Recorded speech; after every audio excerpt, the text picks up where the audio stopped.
Hello and welcome to your go-to Detroit Pistons podcast, The Pistons Pulse, co-hosted by me, Bryce Simon of Motor City Hoops, a former D1 hooper and current teacher, husband, and father of 3 amazing kids.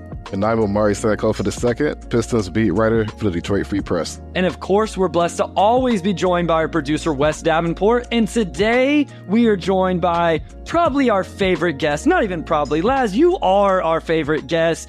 I just, we like Keith Smith and some other people too. Keith was definitely above me on the power rankings. And that's No. We gotta keep the love going. But Laz, look at the chat already, man. People just Laz, exclamation points. Come on, man. The people are here for you. I think me and Omari could just leave and let you cook here for the next 60 minutes and people would be happy. Please don't. Laz Jackson is here with us. Omari and I always love when he is able to join us. We are talking full Pistons offseason, the new hiring, the firing, the draft, free agency, all of this. We'll get to as much as we can. If you guys have comments, questions, just put them in the chat. I'm sure Laz would love to answer them as well. As always, please rate, review, subscribe, thumbs up, but whatever you got to do wherever you're listening, we appreciate it. Laz, how's life? How you doing?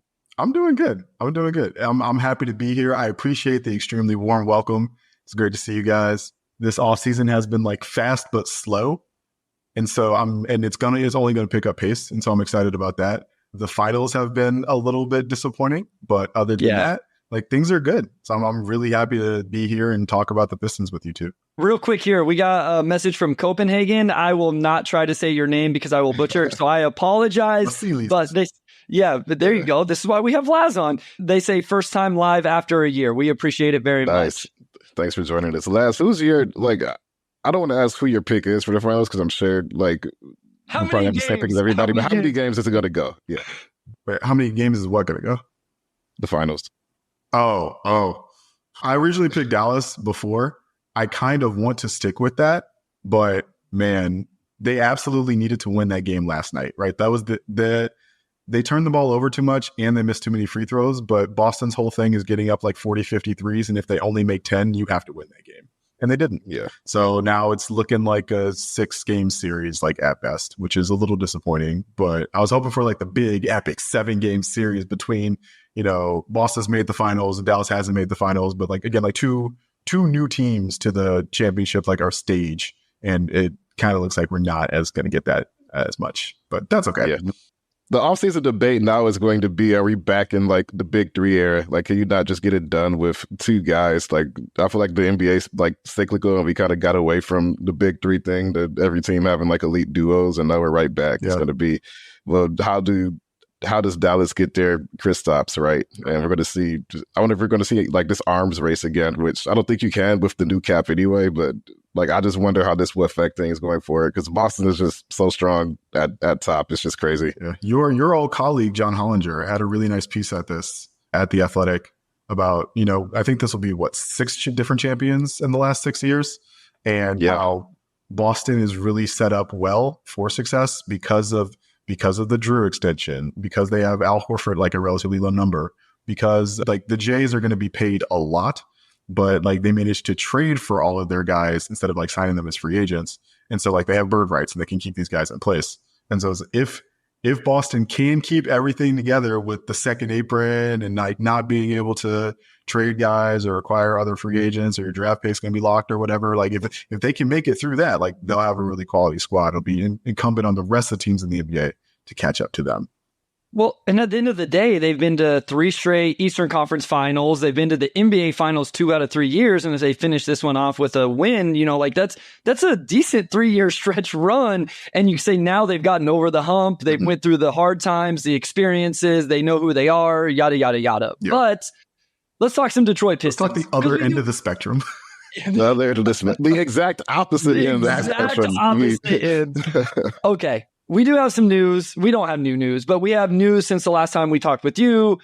Let's just start with the beginning of this president of basketball operations thing, Laz. What was your thoughts on announcing the position, how they handled it, how long it took, other people, other names that maybe you would have been excited about?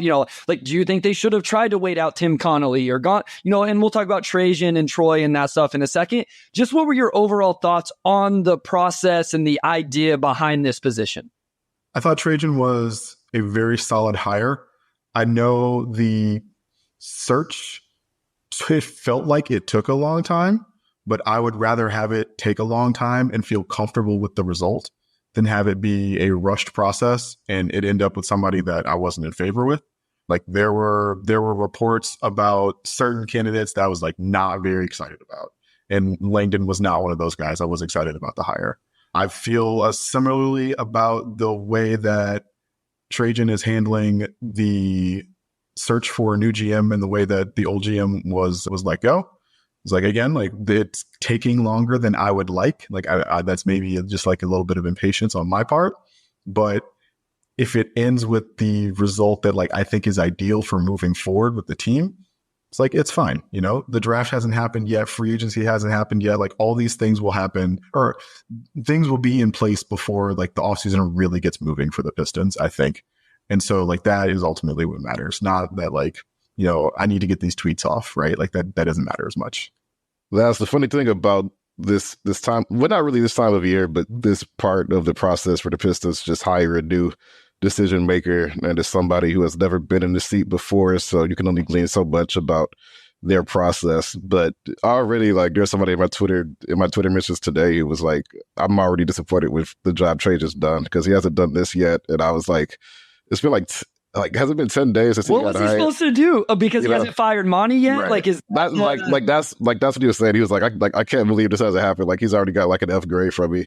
And like, I guess, how do you get like a gut feeling on, these types of things where you may not necessarily know, like what do you kind of look for in a hire, and specifically for the Pistons, what did you want to see in the person that they brought in that could make you feel good about what they could do? I wanted to see somebody who I felt like was a good talent evaluator, but also like not just college, pro as well.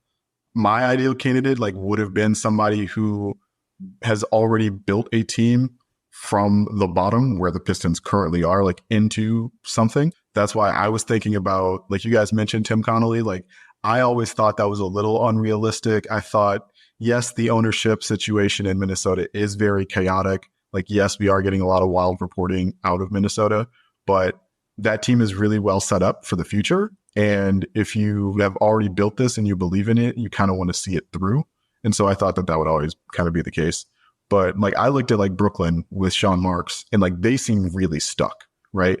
And that's a GM and that's a person who has built a team through a lot of different ebbs and flows, right? Like they had the really fun like 8th seed Nets with like Spencer Dinwiddie and D'Angelo Russell. They flipped that into the big 3 or just the big 2 at first with Kyrie and KD. Then KD's not happy. They add James Harden. Like he's been a guy who's been willing to change course. And like when KD's mad, like you trade him to Phoenix, right?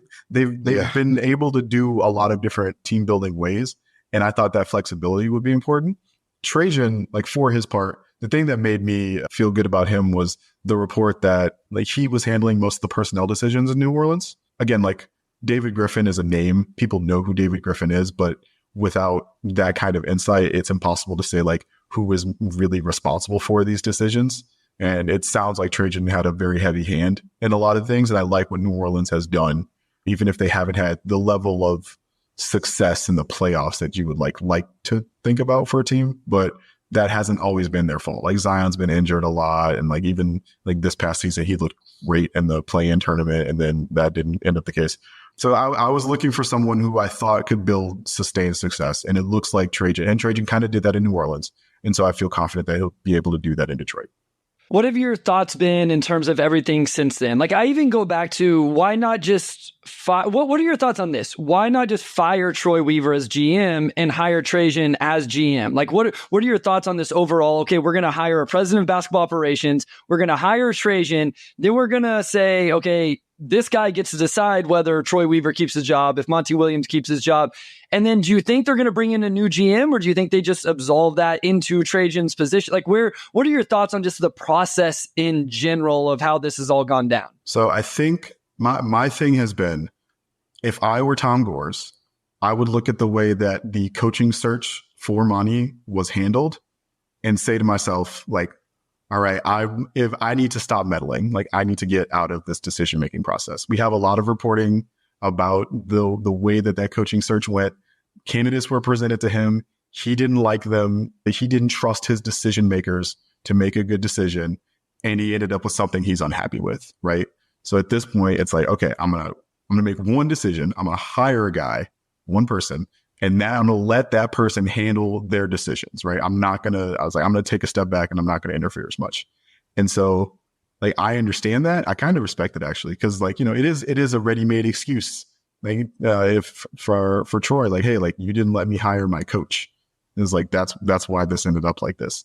And it's like that's not really what happened, but I understand how you can make that argument, right? And so that's what I think is happening with the delays and with the more hands-off approach from ownership.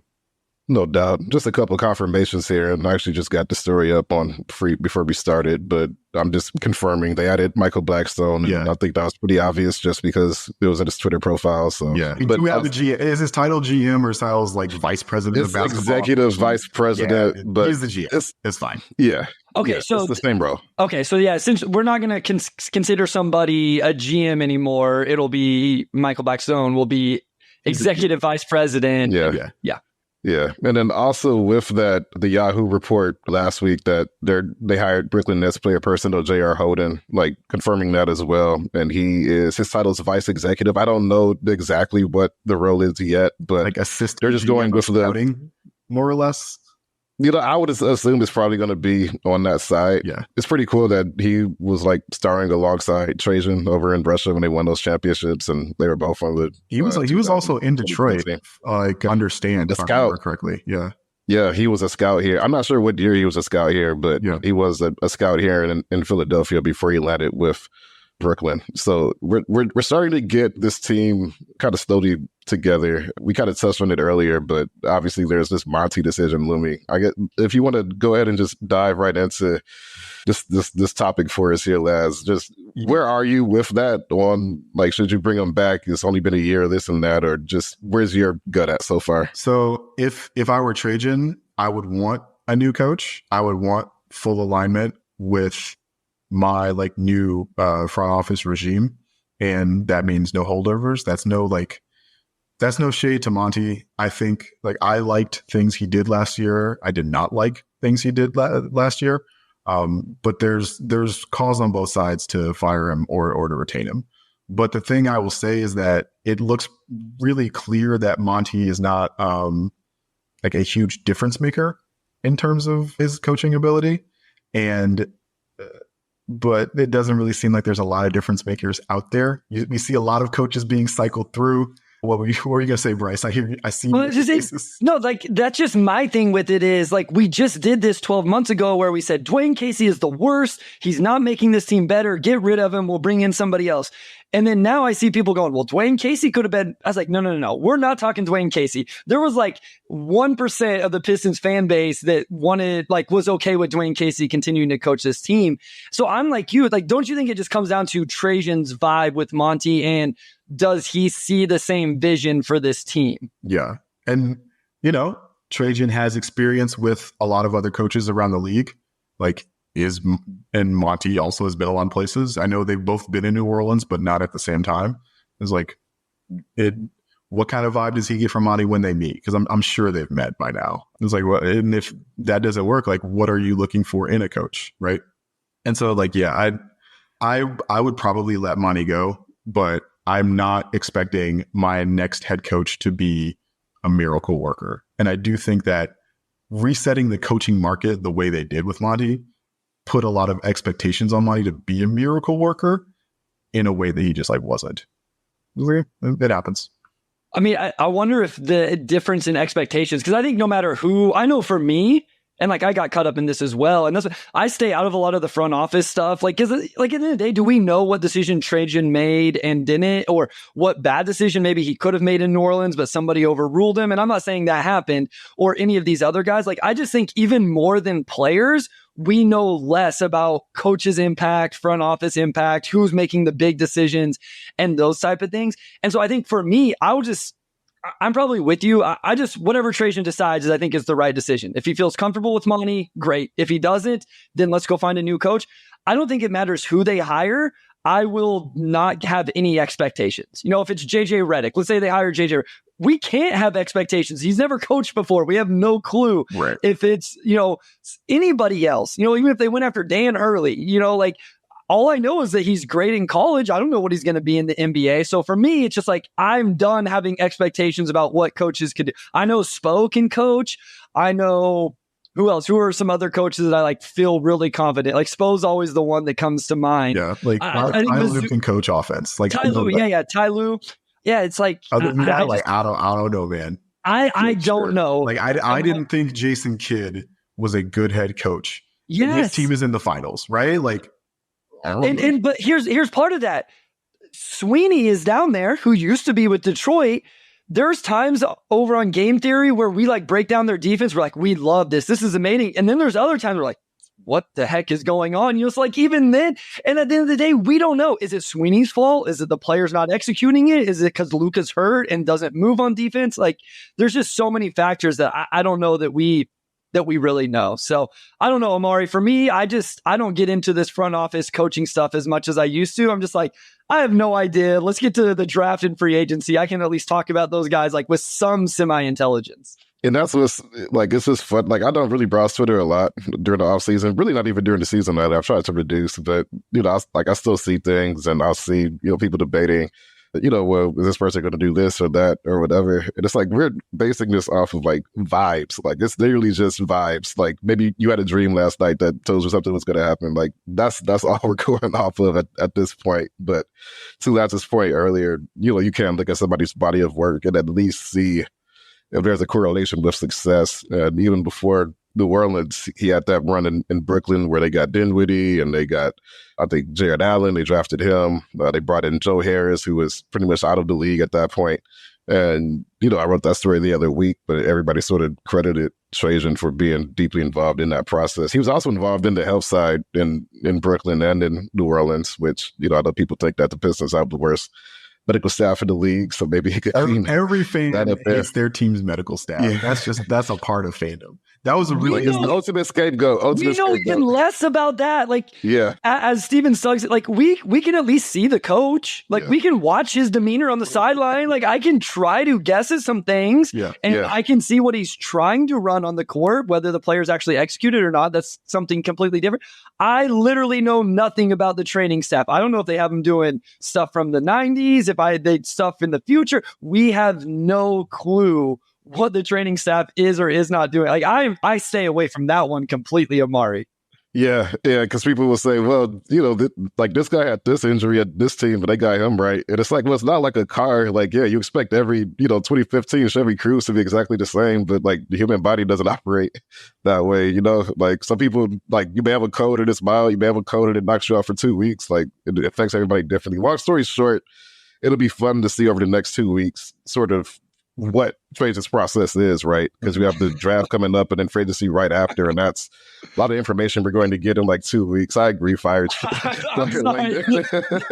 Brandon's dog says, I agree, fire Langdon. That one made me laugh. That was good. I enjoy when we can get on here and have some laughs, and with Laz, well played, Brandon's dog. I kind of want to know the story behind that YouTube handle, but very funny right there. Omari, that was a really well sourced and really well put together piece you had in the free couple weeks. I appreciate that. Thank you. That was really well done.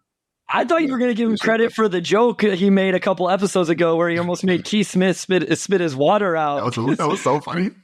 Yeah, I got my flowers for that. But I appreciate the shout out for the story. Omari picked up the phone and got a bunch of people whose names I know around the league to say nice things about the GM hire. And I was okay. They didn't have to say that, but they did. So I was okay. Let's see how this goes.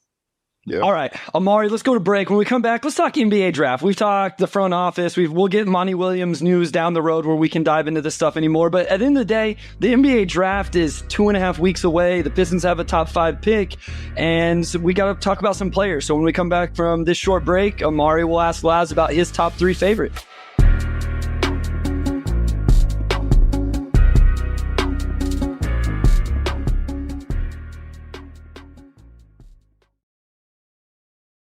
All right, we are back with segment 2, and we're going to dive right into the draft, which is just over 2 weeks away. Laz, I've gotten glimpses of your overall draft thought process just from following you on Twitter, but I'm curious to hear just more in depth, just what your Pistons big board is looking at like now, and you can include Sarr and Ricochet there too. Like they probably won't be there, but you never know. So yeah. No, I was a participant in Bryce Simon's Motor City Hoops big draft compilation board. I thought check that out. I encourage people to check that out. I thought it was a good exercise to take Sarr and Ricochet off the board, just because like I think Sarr definitely won't be there. And it looks the further we get into the process, it looks more like Ricochet's not going to be there either.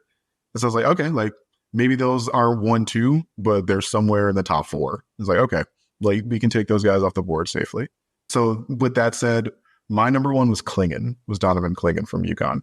I think the rim protection was a huge area of concern for me last season. I've talked to you on this podcast about how much Jalen Duren's regression as a rim protector kind of put me off him and his progression as a player. And so I think taking the time to address that would be the best thing the Pistons could do in the short and the long term. And of course, there's the shooting upside with Clingan. I kind of see it. I'm not expecting it to happen, but it's something you'd want to keep an eye on as far as his development goes. But one thing the combine really made clear to me is like, that's a big dude, right? Like that's a really large human in a way that Duren is like very athletic, but he's only 6'10", right? And those on an NBA court, like every inch matters. And so Clingan was my number 1 guy.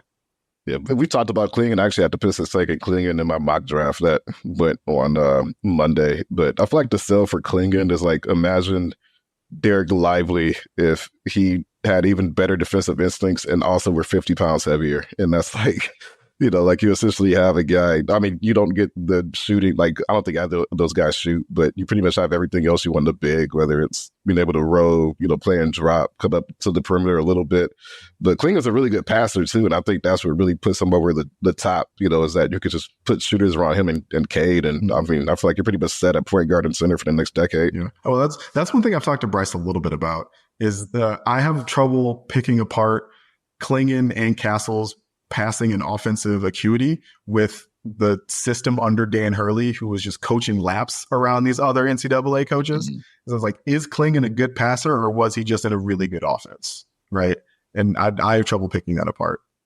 I think it is hard, but my thing with the big, because it's not like nobody's drafting Clingan to be like Jokic or Sabonis or Şengün, but I think we've seen him enough. Like he's really nuanced operating dribble handoffs and those type of things. I think he can just make the necessary passes, dribble into a DHO, screen the guy off if he needs to, or just hit the backdoor play if that's what's necessary. I'm going to do a shameless plug here. So in the comments, I'm going to get the link to my Substack where I did that and, reached out to over 40 people. Clingan's was interesting because he finished 2nd overall in this, but he was 1st in the Pistons fans results, which shocked me, guys.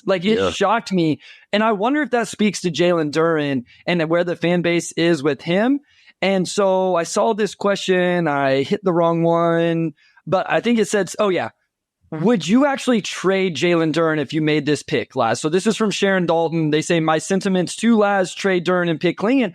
I'm actually a little bit more open to playing these guys together, not together, but on the same team for a year, because I don't think Clingan comes in and plays 30 minutes a night in the same way Derek Lively didn't play 30 minutes a night for Dallas, and then decide what you need to do. What are your thoughts on that? Yeah, I don't think trading Duren is like an absolute prerequisite. But I do think that in the long term, you probably can't keep both of them, right? And so like maybe Duren makes like huge strides in this offseason and his value's up and that makes him easier to trade. Maybe Clingan is a little bit less agile laterally at the NBA level. And so he's not as good a rim protector as you imagined he would be. And so you'll need to move on from him then. But I don't think you like absolutely have to trade Jalen Duren if you draft Donovan Clingan. The thing I do think is that like if you trade or if you draft Clingan and keep Duren, you can't spend $20 million on Hartenstein or Nick Claxton this offseason, right? You don't need 3 centers. You need 2. And Stu's still around. And Stu's still around. Yeah. Who's on your board after Klinger? So my number 2 was Ron Holland. And I don't feel good about that. But I think Ron Holland is the best mix of impact and upside that the Pistons that would probably like be available for the Pistons at 5. As the season went on, like he kind of figured it out a little bit for the Ignite. The structure of that team was atrocious at times. So I do think in a more constructive coaching environment, in a more structured like NBA offense, I think we see a little bit more of what he has to offer offensively. And then just like the measurables, the athleticism, there's not a lot of 6'7", 6'8" guys who can move like he does. And there's even like defensive technique things that you can see that like once he learns, like he'll be even more of an impact defender. But I have my own like self-talk where it's like we're still putting non-shooters around Cade. And it's like I understand that. Like I hear that. But like I think this is the Pistons' best shot at getting a player who's like actually like something worth something like moving forward. Bryce, who was the top choice on that big board? Yeah, so who was it? Yeah. Oh, let's talk about Ron Holland before we go to the next guy. So we will talk about the landslide victory for another player who may or may not space the floor at a decent rate. Here's what I'll say, Laz. You and I talked about this a little bit off air, and the Pistons have $60 million in cap space, all of this stuff. There's 2 major problems with this team: floor spacing and defense. And you can draft somebody like Ron Holland or Steph Castle or somebody like that if you think they're the best player on the board. And I'm with you. I think Ron Holland, listen, there's a real chance he flames out and is Hamidou Diallo. I get it. I will readily admit it. There's also, like, he's the guy that looks like a prototypical potential 2-way NBA bucket getter and defender. And what you do if you think it needs to be Ron Holland or Steph Castle or Donovan Clingan is then you spend $64 million only acquiring floor spacing with that money. Like, go get guys that can score the ball, space the floor, and figure it out from there. Like, other than Risacher, I haven't found the dude who like makes sense for this roster that's going to make everybody happy. Yeah. And we've even seen in the comments, Laz, like people are like bringing up his athletic testing numbers, which like I just don't care that much about because I would rather just go off the film. Yeah. But I know for some people it matters, and I don't want to discount it.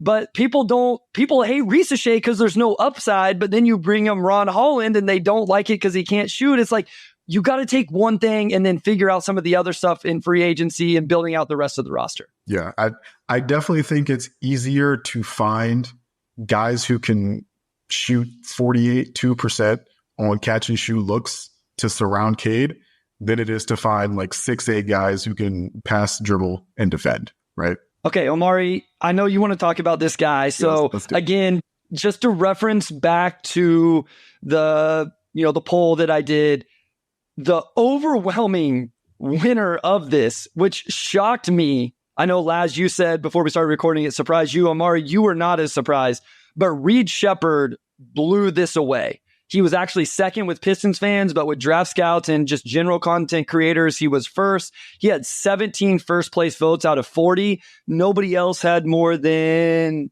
8. Reed Shepherd. So Omari, Reed Shepherd, and then Laz will get your thoughts on the Kentucky guard.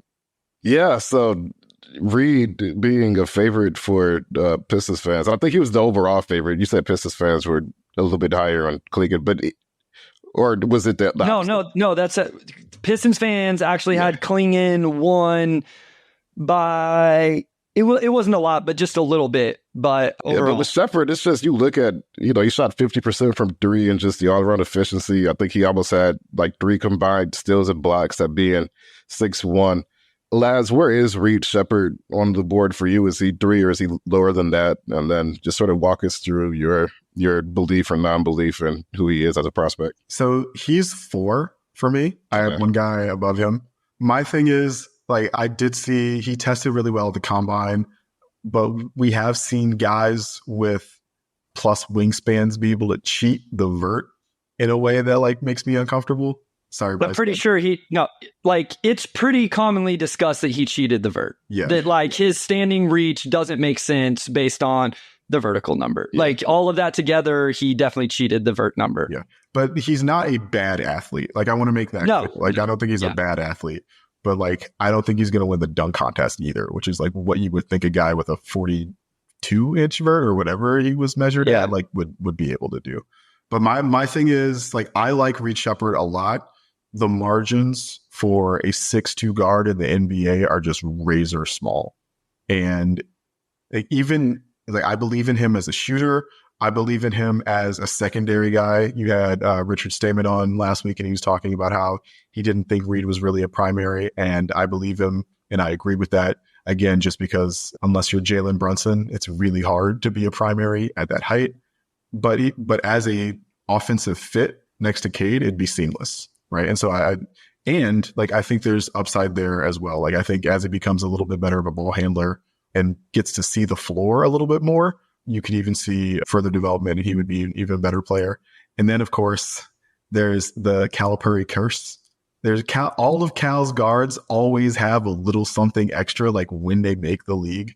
And I don't know what it is. I feel like that's the Calipari blessing. Like curse has like a. Or it was the curse in college because they never win anything. Okay, that's true. Okay, yeah, I'll give you that. Yeah, I'll give you that. Yeah, but it's like I don't know what it is for him. But like, I'm sure there's something more that he hasn't gotten the chance to do that he would excel at the NBA level. So I like Reed Sheppard a lot. I had him 4, but like a very strong 4, if that makes sense. I want to bring this up real quick. So Elisha Israel says, but we already had that role with Sasser. Here's one thing I think we have to consider, guys. They're going to draft what seems like a redundant player almost no matter what. You have Cade as a primary guy. You have Ivy as a combo guard, whatever you want to call him. You have Asar as this defensive, athletic, athlete. And then you have Duran at center. Like the only position you can draft is a true 3-and-D wing. And like, again, like if Risha stays off the board, I don't see that dude. Yeah, because he's not there. Yeah, I mean, I think that's why people like Connect is, even though I think Connect actually makes the most sense if you feel like you have to play all of these guys together. And I think that's what I even do it, Laz, but you talked about last time. Is it really a core 4? Like, does it really have to be? Like, I don't know that it does. So, like, it's okay if you draft a guy and he plays and a couple guys move to the bench or vice versa. So yeah, like I like Sasser, but like drafting Reed Sheppard to supplant Marcus Sasser is totally fine. Like it's a poor allocation of resources on Troy Weaver's part, but that's why he's not here, right? Yeah, well, that's what somebody said earlier. If shooting was so easy to find, why haven't they found one in 5 years? That's why Troy Weaver no longer has a job. Steven Suggs says everybody's tradable except I agree, but this is kind of my point with this draft is we don't know who Trajan likes and who he doesn't. Like, what if he loves Jaden Ivey? What if he hates Jaden Ivey? Maybe he doesn't think Jalen Duren's ever going to be a defender. We don't have the insight to that. And what he thinks about those guys, I do think drives the decision here. Now, I want to go back to, like, people bring up Matas. Are you guys sure Matas can shoot? Because, like, we hate dudes because they can't shoot. I'm pretty sure Matas shot worse than Ron Holland from 3 this last year in the Ignite. So, like, again, this is why this is a flat draft and people aren't excited about it. And the top 2 prospects were a lot of people just being, of course, Klingon and Sheppard, too. Like, if you're just taking BPA, it's going to be overlap, as you said. I talk to people. I don't talk to everybody, but I talk to people. I have talked to people who were at Hoop Summit who talked to Trajan, and I've heard what he thinks of the Ignite guys, and it's not great. So I'll say that much, right? Yeah, no, that evaluation sucks. Like, as somebody who is trying to do this for a living, like not a living, but you know what I mean? Like trying to do this in a very professional space. It sucks if trying to evaluate that stuff. I'm very ready to be completely wrong on Ron Holland. I'm ready to be too low on Matas Buzelis. Like, I just have maybe Tyler Smith, somebody brings up Tyler Smith. Maybe he ends up being the best player. And I wanted Tyler to put... Smith got great PR. Yeah. Oh, man. Yeah. But here's the thing. You know what his biggest weakness? He's not a great defender. So again, like, this is where, which I'm fine. Okay, let's bring in Don Connect and just let him get buckets, right? well, then now you have to go out and you better find a good big man defender.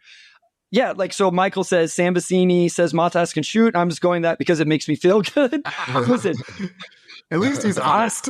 Yeah, Michael, I get it.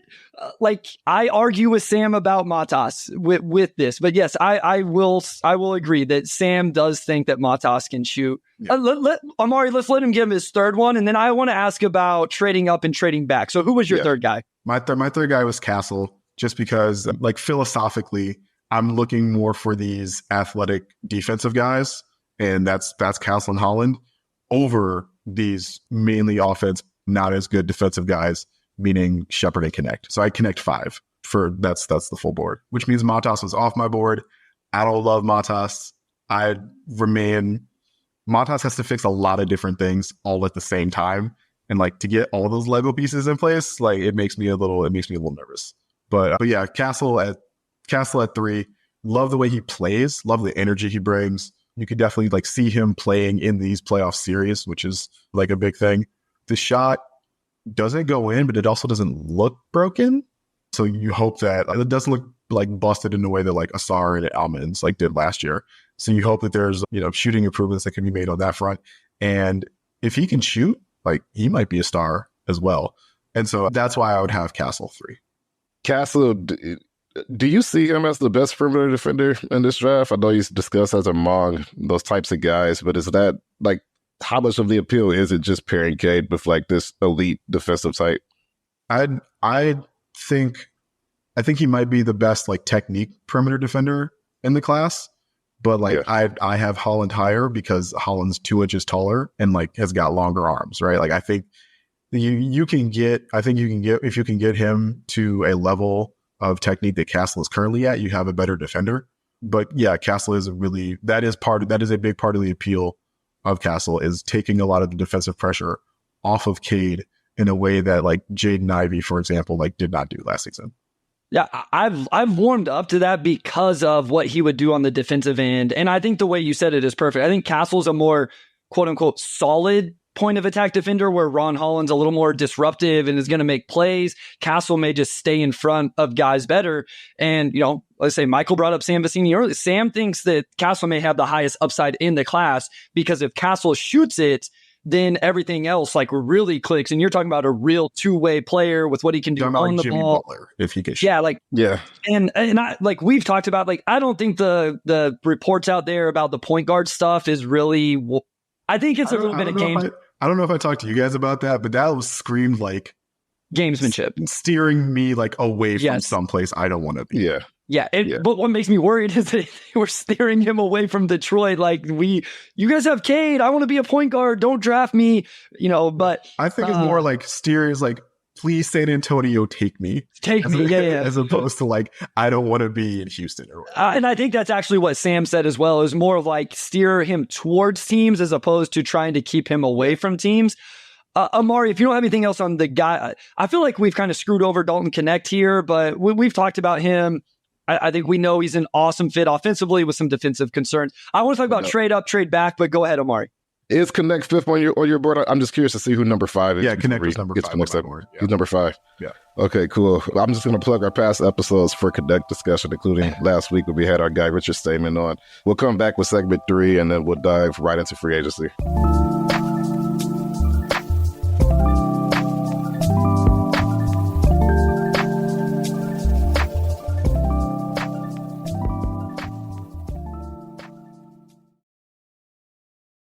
All right, we're back with segment 3. We're going to get into free agency and trades. I guess we could probably open, trade up, trade down, those types of scenarios. Yeah. That's probably going to be the biggest debate coming into this draft. It's tough to really say what's best without knowing what's on the table, but would you even look to move up in this draft, or would it be more so let's move back and pick up some assets in return?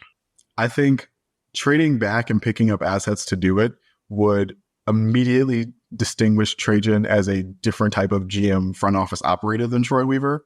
And I think I would be really happy to see that. Troy Weaver consistently did not want to do the little things like building assets or, like spending two-way slots on like guys that you actually think have chances to like be players in the NBA.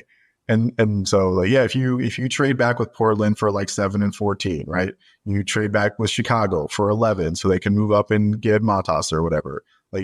I think that immediately establishing that it's going to be a long-term thing and you're trying to build an asset base would be a really good first sign from Trajan Langdon.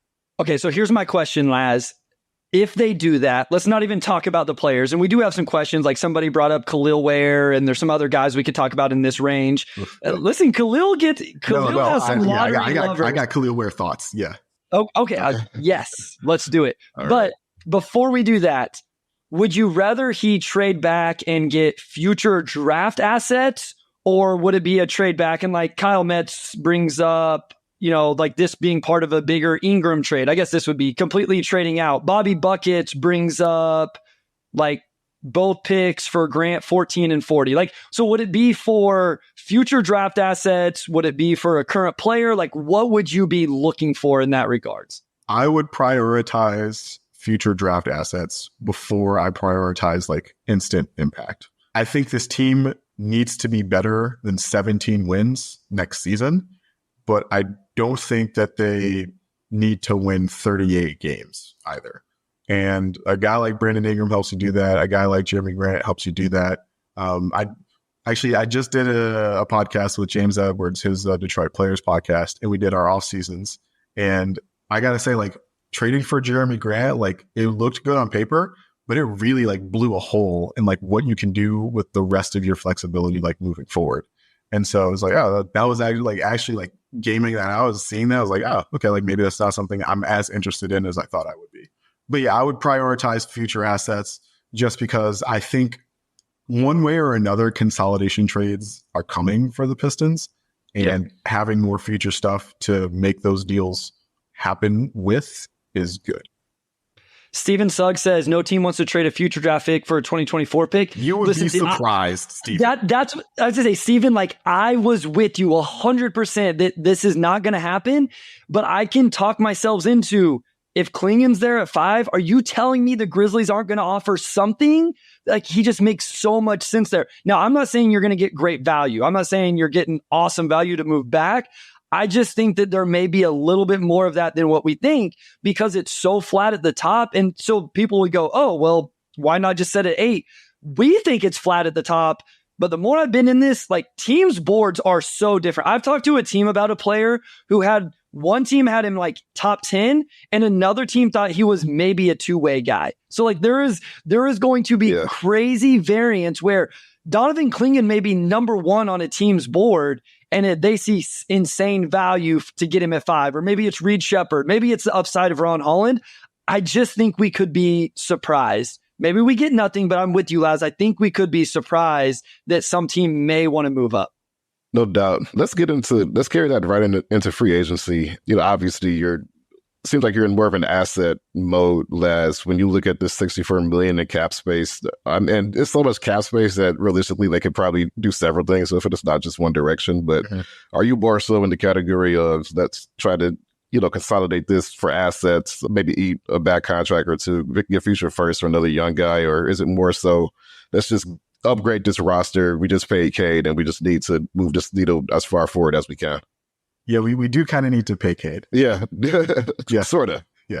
I think kind of sort of. Again, you do need to make this team better, but I don't think you have to fully break the bank to do that. This team was so bad, you can make them better without adding $30 million of Jeremy Grant, right? Yeah. Or, the 27-28 it's going to be for Ingram with him having 50. The expectation that he's going to make 40 next season. Yeah. Right? Yeah. So it's you can do other stuff. Obviously, there are a lot of names that have been floated about. Leak Monk, one of the centers, Nick Claxton or Isaiah Hartenstein, if they don't end up drafting Donovan Klingon. Tobias Harris is a name that was floated around, and then Troy Weaver got fired, and you don't hear Tobias Harris linked to the Detroit Pistons as much anymore. But yeah, I think that I'm looking at guys who I think are actual NBA players. I'm looking, and I'm also with that much cap space, and there not being you can't bring in Paul George, and you don't need to you can sit on this cap space for a while.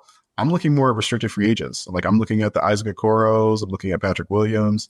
even like an Obi Toppin is like guys who normally teams hate like sitting on, we don't have this 20, we made an offer, we offered this guy 20 million, so we don't have the 20 million for like 4 days. That sucks. It was like, what else are we going to do with this 20 million? Like, let's, make Cleveland pay through the nose for Isaac Okoro, right? Yeah, what are your thoughts on Obi Toppin? So we had a question outside of the draft, thoughts on Obi Toppin and or Taylor Hendricks. I don't think Taylor Hendricks is really suitable. Yeah, I mean, that would be a trade, and it sounds like he's definitely, at least in the short-term plans for the Jazz, to figure that out. I think Obi Toppin may be the most real of the restricted free agents because they have Pascal Siakam, and then they have Jarris Walker waiting in the wings. And so to me, they're the least inclined to match some offer, especially if it's a little more than you're comfortable with. So I think Obi Toppin is interesting. It doesn't help the stuff defensively, but like we've talked about, there's not many guys that are going to solve both ends of the court. I'm kind of interested in that. Like, so it's not going to break the bank either, right? Like, sure. You don't have to offer Obi Toppin 4 years, 80 million. You can offer him the mid-level exceptions like 13 million. Wes can check me on that, but I think that's about where it's at. It's like if you or a Bruce Brown type deal, team option. Yeah, like a big balloon thing. Yeah, that could totally work. And he'd make the team better for that short-term period. Yeah, I mean, I think I'm interested to see if they do the Bruce Brown. Before Bruce Brown, it was the JJ Redick contract. Keith Smith said this to us, over a year ago, Omari. You really can't have a bad contract that only has 1 year. And Bruce Brown's contract was essentially 1 year. Like the Raptors are essentially, are we going to be able to, or do we want to pick it up so we can trade it, or what do we want to do with it? So I think that is interesting. Are there any other, like you brought up Malik Monk? I love Malik Monk just as a player. I enjoy watching him play. I think he can get buckets. I think he can really pass. Is he a great fit here? Like, do you like the idea of Malik Monk coming in, whether it's starting, coming off the bench? Just he's a good player. He can really score the basketball, or not as much. Yeah, I like the idea of Malik Monk. I like the highlights that Malik Monk had last year. If you look at Malik Monk's like basketball reference page, he didn't have as good as a season as you thought he would. He did not. I was looking at it last night and I was like, dang, these numbers don't pop off the way I thought for a guy that people are talking about $20 to $25 million a year. Yeah, and that's my thing is if it's going to cost you 80, 90, $100 million, like I don't love it as much. Yeah. But with the new CBA, with the new TV rights deal, like 2 years from now, 25 million might not be that much. And so it's like, it's livable and it's doable. And again, it makes the team better. And so like Malik Monk is a guy I definitely have interest in, but I am not as interested in him as I feel like other fans are. Real quick. So I see in the chat, there's a lot of like, Obi, what's that going to do for us, Malik? Do you think this team's... I think can shoot. You can play Obi and Sar together. Like, that's your 4 or 5. Come on, guys. Like, think outside the box. My vibe is people think that they need to star hunt. So maybe, Omari, we can shift this to the trade. Yeah. We've talked Brandon Ingram. I don't know what the other name is out there. Maybe Julius Randle. Like, it's just looking at teams that just need to shed, right? I don't know if... And that's the thing with New York. Like, do they need to shed? Do they come away from last season like we don't need Julius, or is it still... He's a good guy to have next to Brunson. When you look around the league, you have teams like Minnesota, you have teams like Atlanta that probably need to shed some salary. DeJounte Murray. Like, which players in your mind are you sort of targeting as potential options? Not even guys that are like, you have to give up an asset to get the Pistons to want them, but like genuine rotation guys that they may have to shed. Yeah. I'm thinking like a guy who I think about in that vein is Wiggins.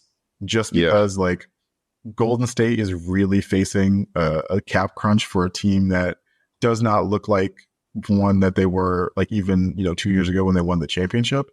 And so like again, like if you're trying to build an asset base, like you could do far worse than like letting Andrew Wiggins come and like just be athletic and like simplify his role. Another guy I've seen the Zach LaVine rumors kind of resurface, and that's something that like similar to Malik Monk, like I get it, but I don't love it, but I get it.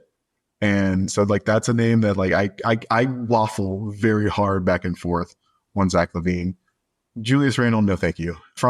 Purely from a fan perspective, I don't want to watch 70 games of Julius Randle. Like, I just don't. Like, I don't find his game like aesthetically appealing. I don't want to watch it. And then last but not least, like Ingram. I really like Ingram. I think there's a lot of star potential there. Like he's played at an all NBA level for stretches in his career. And I think that having a secondary like wing creator, shot creator like next to Cade would be really beneficial for Cade in the future and like moving forward. But like again, like I don't know how I feel about that next contract. And he also occasionally displays like a complete reluctance to shoot threes, even though he's like a not bad shooter. And so it's like if he's gonna not shoot, like if he's gonna shoot 2 threes a game for like 3 weeks on end, like I don't know how I feel about that either. So the going star hunting, I don't love as much as just like trying to build a good asset base. Real quick, guys, as well. Just because we talked about Obi Toppin doesn't mean we think Obi Toppin is like the one and only move that we think Detroit should make. Like, I want to bring that up as well. Like, yeah, even if you paid him $13 million, there's still $50 more million, a draft pick, trades, those type of things. Laz, you mentioned earlier that this team is really closing in on a consolidation trade with some of its young pieces. So I think we're just trying to bring up different guys. I don't want anybody to get a misconception that we're saying, hey, Obi Toppin solves all the Pistons issues. They're going to go win 30 games. Like, no, like that takes them to 17. Somebody else takes them a little bit more, like those type of things. Like it's all part of there's a lot of moving parts here. I think that's why it's hard this offseason is because there's money, there's the young guys, there's a draft pick. All of those things together just makes it hard, Omari, to figure out what is the best. Because you really can't make one move, Omari, it seems like, without kind of knowing what the other moves around it are also going to be. And that's what makes it so interesting is that, I think Trajan has to figure out this team's readiness. And you look at a 14-win team and it's like, well, obviously nobody's ready because they just won 14 games. But you still have to sort of pick a path, right? Like do you want to go 10 out of 10? Like, let's just get the best possible talent we can get. Or is it more so that conservative, let's just get NBA players? Because there's a lot of just mid-tier guys who could come in and really serve roles. Like I had a free agency story go up to today, but even a guy like Kyle Anderson or Taurean Prince, or like it's just a lot of just solid wings who can defend and or shoot that I think would upgrade the talent for this team. We have about 6-7 minutes. We have a few questions here that we can start to get into. Yeah, I want to go back to let's go back to the draft real quick, and then Kyle asked an interesting question. Just I think we can make it general. You said you have Khalil Ware thoughts. I need Khalil Ware thoughts here, Laz. Okay, so I'm not like we should trade back into the first to get Khalil Ware, but like that guy was like, I feel very much like Troy Weaver, where I'm like, that was an elite high school prospect. Like he stayed the extra year and like got a lot better under Mike Woodson at Indiana with a skill set in shot blocking and perimeter shooting that at like from a big that I think the Pistons could really use. But he's weird. He doesn't like he doesn't do enough of the good stuff to make you feel confident that like that's who he's going to be as an NBA player. He also, I would love to interview him, or like if I was like Langdon, I'd love to like get in a room with him and like, how good do you think you are? Right? Like, do you think like, are you going to come in and be like, no, Jalen Duren, like I'm the starting center? Because like that's probably not going to be the case. But if you're ready to come in and like be a role player, be a guy who is willing to like listen to coaching and like fill a role that we need for this team, that is something I would be interested in for the Pistons. Khalil is hard, man, because I love the archetype and I think it's so valuable. And listen, I don't play the intel game. Like it just gets too convoluted. I've heard that he's interviewed well and stuff like that. So for people who aren't familiar, Khalil Ware has major motor concerns. Like that's been one of the biggest things that people have talked about going back to high school. I think some of those were answered with his play this year. And again, I've heard a little bit that maybe he's interviewed well and those type of things. Listen, Zuop, like don't bring up Deron Holmes with me because we'll be here for another hour. So like you guys got to learn. I was waiting for the Deron Holmes mention. No, y'all want to bring up Deron Holmes and this show's about to go off the rails. That is my guy. You can go go get my receipts. I was tweeting about him months ago. And so, and of course, all of this is trading back, guys. Like nobody's taking Khalil Ware, Deron Holmes at number 5. Also got to shout out one of my students, Brian, joined in on the fun here. So what's up, Brian? Where are you with Devin Carter? Because that's a guy like I haven't done my like dive on him yet, but like that's another guy I keep saying is like, ooh, that may be interesting as like a trade down guy.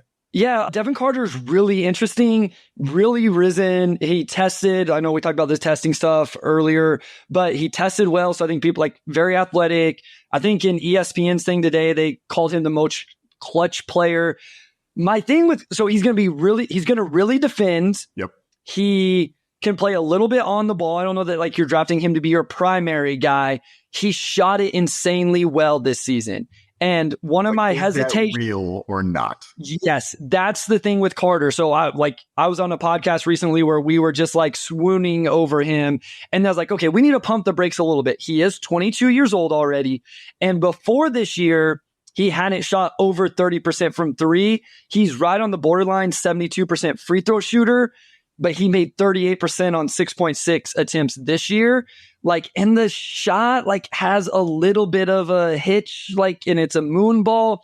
I do have a few concerns, but I think he's going to be a good two-way guard that's a little bit combo-y where he can operate a ball screen, run your offense at times. He's getting a lot of love right now, though. Like, you know, at one point it was Devin Carter to Miami, and now people are talking about him up to Sacramento and even higher. So, yeah, like he does take some crazy shots, but their best player tore his ACL. And so he kind of got thrust into a role where he had to be the dude, and he really rose to the occasion. So Carter's interesting.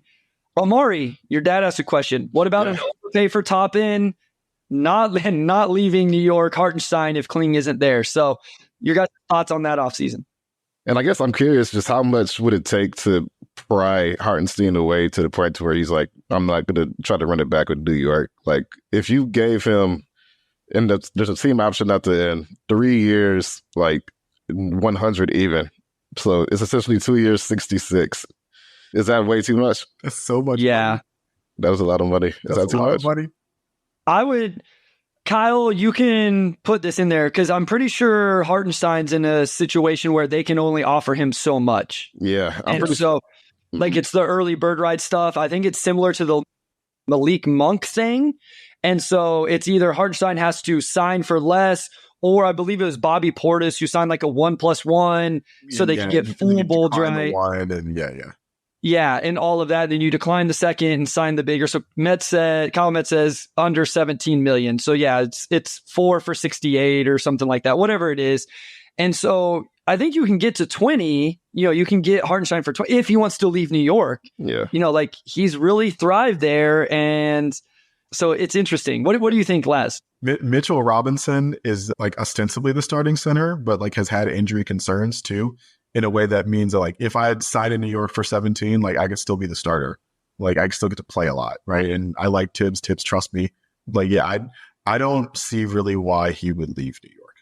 I like this question from Kyle. Speaking of, is rim protection or spacing more important for the Pistons at the 5? I think this is a tough question because it kind of goes to, like, the rest of the roster. But for you, Laz, like, which do you think? You know, we just talked about Deron Holmes. This is the appeal with Khalil Ware that maybe he spaces the floor. Yeah. What do you think? Rim protection. You'd like, Boston is showing us that, like, if you can get both in the same dude, like, that's great. But I think you have to, offenses are so good in today's NBA that, like, if you don't have a level of rim protection, I think you're just going to get beat repeatedly in a way that is not conducive to winning or like even like forming good habits as a basketball team with where this team is at. So like if you gave me a choice between, like, I don't know, I'm trying to think of like a big who only shoots threes and like doesn't defend, but like you don't even see that guy in the NBA anymore because rim protection is so important. But yeah, like I would take like Rudy Gobert like on this team, like at over mythical guy who can only shoot threes and doesn't do anything else. Like it would almost be like the Gobert versus Towns, right? Like, yeah. Wouldn't that be a little bit of this argument? Yeah, Gobert is a way better player. Yeah. So Kyle says follow up, and then we'll get you out of here unless Omari has something else. Can Asar play with a non-floor spacing big? Probably not right now, but you hope that eventually he learns how to, because otherwise he's like not going to make it as an NBA player. Is that if you have to shift around the entire roster to accommodate one guy who's not even your main guy, like maybe that guy's just not as important as you like otherwise think. But yeah, and you would hope that teams work around two non-shooters, like offensively. You see other teams do it. The Warriors with like Draymond and another big, like there was stuff that you could do as a non-shooting player. There's like dribble handoffs, but you'd still hope Asar's like, locked in the gym, like figuring out his shots. That's not even something you're worried about. No doubt. I don't have anything else, Laz. It's always a massive pleasure having you on the pod. This was the perfect time to do it for sure. Now we're sort of in the crossroads of things are starting to get going, but they haven't fully gotten going yet. If you want to tell the people where they can find you, feel free. Yeah. Again, Omari and Bryce, thank you so much for having me on. I really appreciate it. I love the work you guys do, and I love the progression you guys have made over the course of the life of this podcast. People can follow me on Twitter at Laz Chance. That's at LazChance. I am still affiliated with Detroit Bad Boys, and you should go to DetroitBadBoys.com and check out the work we're doing over the course of this offseason. Things are slow for us as well. We're doing our big thing now is we're doing our big mock offseason, but it's different users control all 30 NBA teams. And so like right now we're just like all making trades with each other, like blowing up a bunch of teams. It's great. But chaotic. Yeah, it's very chaotic. But thank you guys for having me. No, always.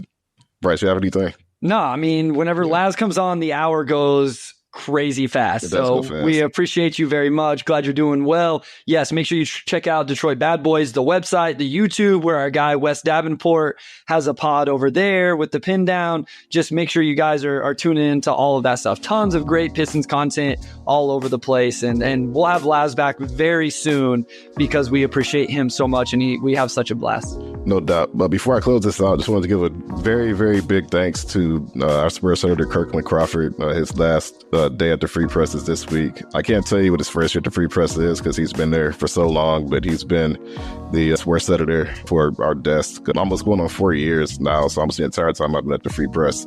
We're all going to miss Kirk a lot, and he's the executive producer of our pod too, and has been a very, very big supporter from day one. So Kirk, best of luck.